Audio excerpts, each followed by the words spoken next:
Captain America Civil War is directed by the Russo brothers, and after the relatively average Age of Ultron and the good, if not exceptional, Ant-Man, with Civil War, Marvel have smashed it. This, without any doubt for me, ranks up there with Winter Soldier, the original Avengers film, Avengers Assemble, and Guardians of the Galaxy as one of the best Marvel films. After the damage that has been caused by the various fights the Avengers have had in the previous films, Washington, New York, Sokovia, the UN draws up plans that will essentially see the Avengers becoming a task force for the UN, who would recognise sovereign boundaries, recognise sovereign countries and international boundaries. Tony Stark signs up to the Sokovia Accord because he has seen firsthand now multiple times the damage that his creations and his actions can produce, and he believes that this is simply the best route to go down. Whereas Steve Rogers believes that by far the Avengers do more good than harm, and sees this accord as being something that will simply restrict the Avengers from doing the good they can otherwise do.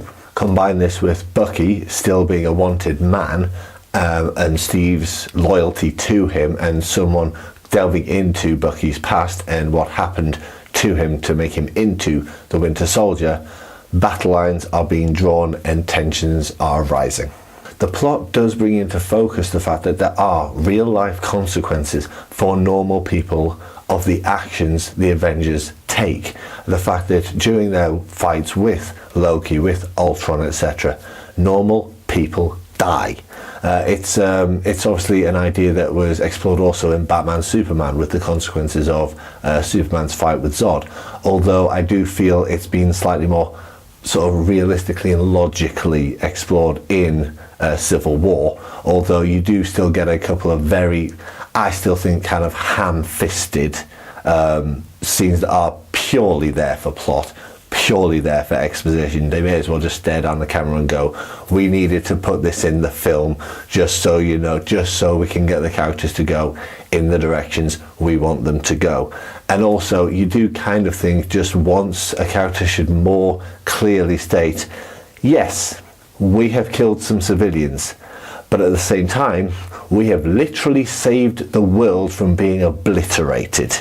That does seem to be slightly missing. I know they kind of couldn't really go down that route because of where they needed the film to go, but it still felt a little bit odd that no one simply came out and said, yes, innocent people have died, that is terrible. If we hadn't been around, millions, billions of innocent people would have died. One thing I did like here, however, was the fact that this is the two driving forces here, obviously, are Steve Rogers and Tony Stark. They are the two who are truly butting heads in terms of ideologies in this film. And what I really liked was the fact that neither of them are fundamentally right or wrong. You can absolutely see where each one is coming from. Each one firmly believes that what they are doing is right, and the continuity can be seen from all the way back from the original Iron Man film. The fact that you can see how these two characters, their psyches, have grown to the point where we have them at loggerheads in this film. It makes sense, and that's the important thing here. Both of their characters, both of their ideologies, and the fact that they are butting heads on this genuinely makes sense. It does, however, make it even more annoying and somewhat glaring when a couple of characters join the fight for the different teams, for the different sides, and their entire reasoning appears to be, he asked me first. Simple as that. That just seems really weak, to be honest, given you have these two genuine ideologies at play and at loggerheads. The fact that a couple of characters are simply, oh, you asked, great, yeah, I'll join your team, why not? That just seems odd, essentially. That seems out of place. The fights, however, to rather seamlessly segue there, the fights are a major, major strong point in this film, because as far as I'm concerned, this is the best action and the best fights we have ever seen in a Marvel film.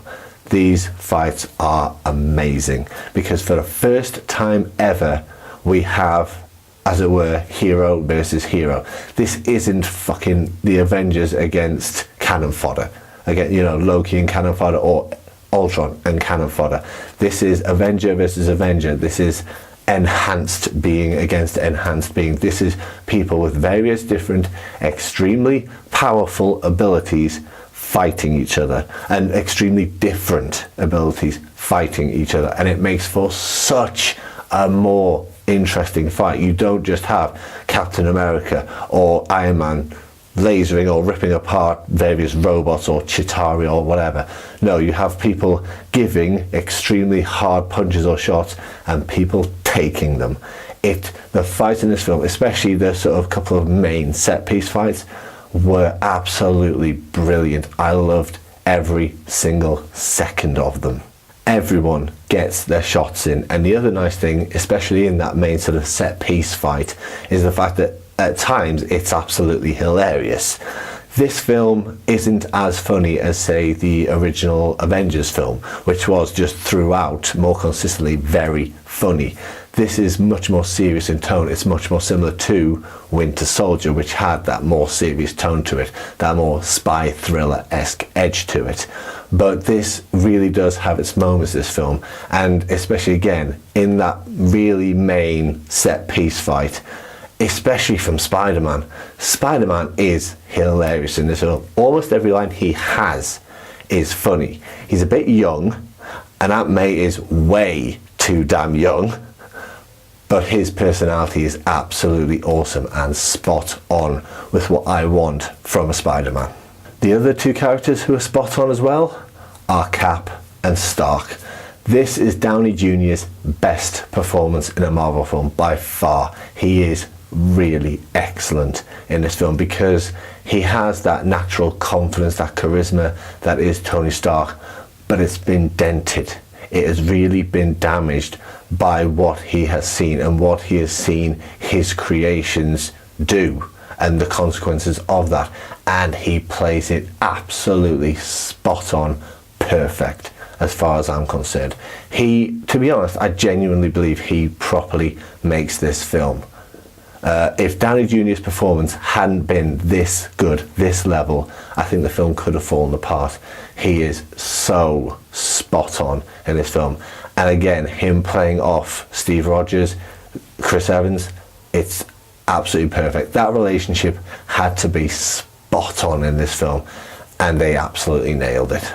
Another couple of characters that I really loved in the film, I mean, I enjoyed everyone, I'll be honest, but a couple really stood out for me. Scarlet Witch is just becoming such a goddamn badass. She's still young, and they're still playing on that inexperience and that sort of youth element to it, and Elizabeth Olsen is playing that really well. But oh my god, she is so powerful and she is so badass, and I'm loving every single time she's on screen. I severely doubt they're going to. As far as I know, there's no plans for it, but I would love a standalone Scarlet Witch film. Absolutely love it. The other character who was a very good addition here was Black Panther. I know nothing about Black Panther. I've never read a comic of his. I have no idea. I know that he comes from Wakanda, and I know that his armor is vibranium. Other than that, no, nothing whatsoever. He was brilliant. I loved the way that every single time he sort of landed from anywhere, silent. I just thought it was a brilliant little touch. Yeah, again, they are just, every character they bring in has their own thing going, and he is so kick-ass. Can't wait for the Black Panther film. I know that is coming, and I can't wait for that. I do have some minor gripes with this film. Aunt May is just way too bloody young. Some of the characters' motivations literally don't actually appear to exist at all. And whoever was doing the on-screen graphics for locations in this film didn't go to subtlety school at all, did they? Bloody 3 million point font size. It just looked utterly ridiculous, to be honest.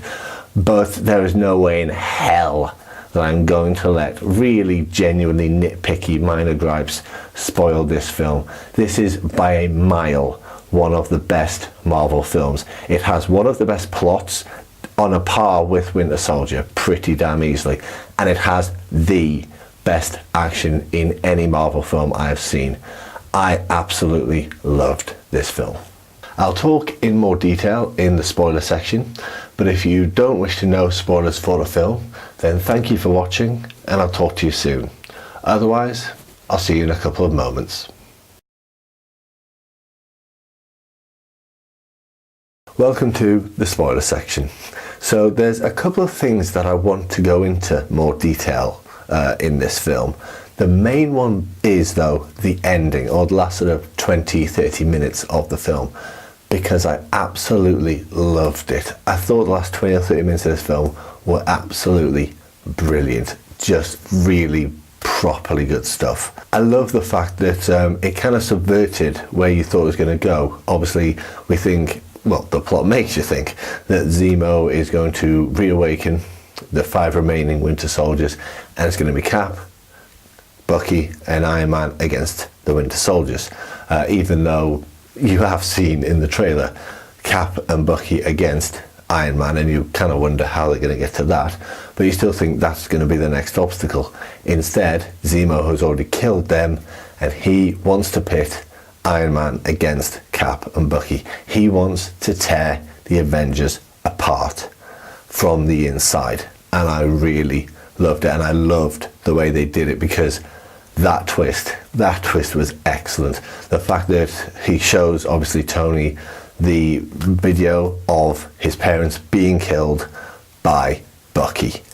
That was enough of a twist. Okay, that was, you know, it was a good twist, but you could potentially see that one coming. I loved the fact that Cap knew. That was brilliant. That was one of the best decisions they could have made in this film, because it gives Tony true reason for doing what he's doing against Cap and Bucky, and it also gives Cap a much needed genuine flaw in his character. That was not a sort of pure upstanding thing to do.